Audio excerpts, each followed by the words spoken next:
Tenaganya kalah jauh, sementara langkah kaki lelaki bule semakin dekat dengan Wisnu dan Angga.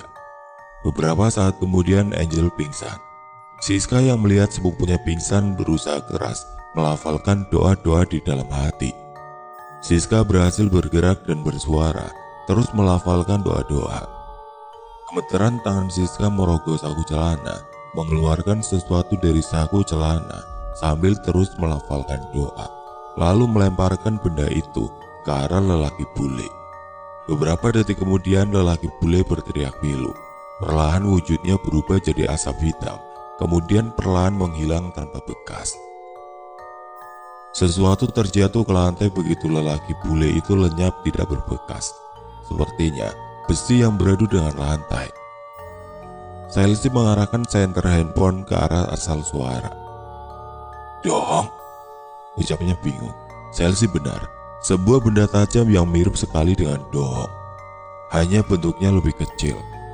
Umumnya, dohong lebih panjang antara 50-75 cm. Chelsea memungut benda itu, mencermati dengan seksama gemeteran. Sepertinya benar, ini dohong. Dari tekstur dan warnanya, aku yakin dohong ini juga ditempa dari besi manteikei. Chelsea menimbang-nimbang benda di tangan, berbicara pada diri sendiri dalam diam. Siska merebut benda di tangan Chelsea kasar, memasukkan kembali ke dalam saku. Siska juga masih gemeteran, berusaha meredam rasa takut, berusaha keras menormalkan nafas yang masih tersegal. Belum juga reda ketakutan mereka, terdengar kembali teriakan memilukan dari arah ruangan di ujung lorong. Siska menyuruh Chelsea untuk menjaga Angel dan Angga, lalu menarik tangan Wisnu. Keduanya berlari mendatangi asal suara. Cahaya gawai menyapu ke segala penjuru ruangan. Akhirnya, cahaya gawai menemukan Yuna dan Putri yang tergeletak di samping tubuh tanpa kepala, berpakaian layaknya noni Belanda, sedang menenteng kepalanya sendiri. Kepala itu berambut panjang, sekujur tubuh dipenuhi darah. Sementara di sudut-sudut yang berbeda, sepasang mata merah dari kepala tanpa tubuh melotot ke arah mereka berdua. Mulutnya menyeringai lebar, menjulurkan lidah panjangnya. Tubuh mereka berdua kembali tidak bisa digerakkan, pun dengan mulut mereka seakan kembali terkunci. Serak, serak, serak. Tubuh tanpa kepala yang berpakaian noni Belanda melangkah mendekat secara perlahan. Langkahnya diseret, menimbulkan suara gesekan dengan lantai kayu. Siska kembali merapal doa-doa, akan tetapi tidak mempan. Tubuh tanpa kepala lebih kuat dari lelaki bule. Wanita bertubuh atletis itu kembali membaca doa di dalam hati dengan lebih khusyuk, memohon pertolongannya. Beberapa saat kemudian Siska dapat menggerakkan tubuh. Jari lentiknya melakukan beberapa gerakan khas. Dengan lebih khusyuk bibirnya terus melantunkan doa-doa. Tubuh tanpa kepala seperti tertahan langkahnya, tidak bisa mendekati Siska dan Wisnu, namun masih menyeringai ganas, lebih ganas dari sebelumnya. Sementara kepala tanpa tubuh masih mengawasi dari tempatnya dengan tatapan membunuh. Seperminuman teh telah berlalu, Wisnu sudah kencing di celana karena takut. Siska seolah tertelan dalam lantunan doa, merapal mantra-mantra yang tidak dimengerti oleh Wisnu.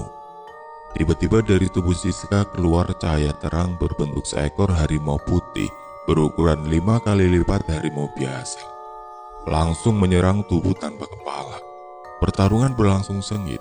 Tampak jelas bahwa harimau putih itu bukan tandingan tubuh tanpa kepala. Tidak berselang lama tubuh tanpa kepala terlempar beberapa kali sebelum akhirnya terkapar.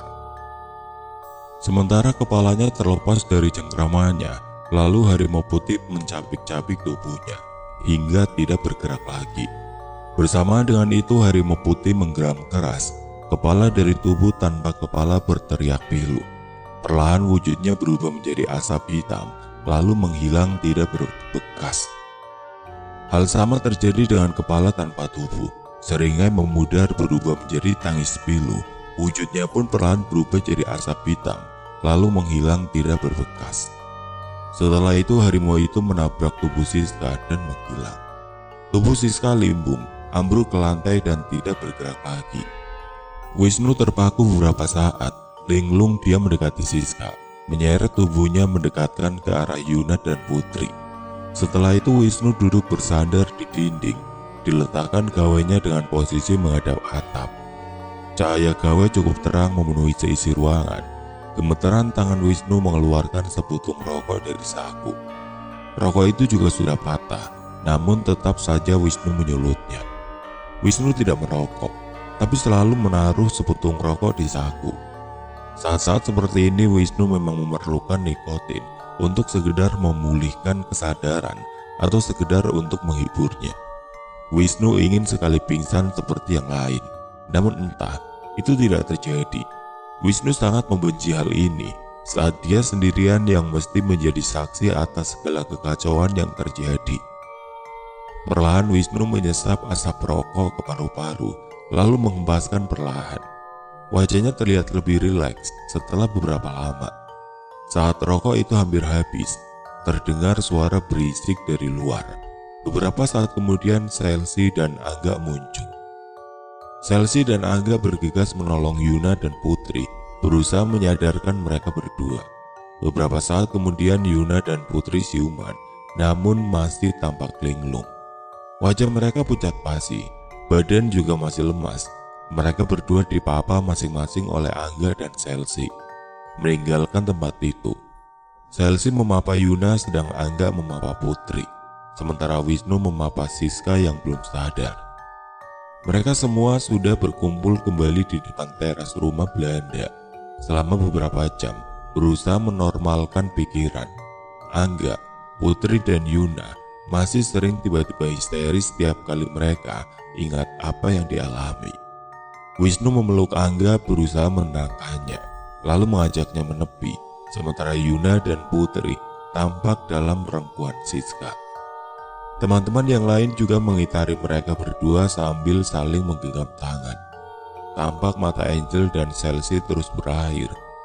Keduanya sesekali menyeka air mata. Jelas berusaha menepis gundah di dalam hati antara takut, bingung, sedih dan khawatir. Siska tampak terus berbisik ke telinga Putri dan Yuna bergantian. Entah apa yang dibisikkan, perlahan tapi pasti wajah Yuna dan Putri berubah. Wajah linglungnya perlahan mencair. Seperminuman teh telah berlalu, mereka tidak lagi histeris. Air mata mulai jatuh membasahi pipi, lalu berubah menjadi isakan. Hingga tangis benar-benar pecah, Siska mempererat pelukan. Sesekali mengecup kepala kedua gadis itu. "Luahkan, menangislah." Bahu Yuna dan Putri sampai terguncang karena tangis. Siska membiarkan Yuna dan Putri menghabiskan tangis. Mereka bermalam di teras rumah Belanda malam itu. Tidak ada yang tertidur hingga pagi. Mereka juga tidak banyak mengobrol, seolah hanya berharap pagi segera datang.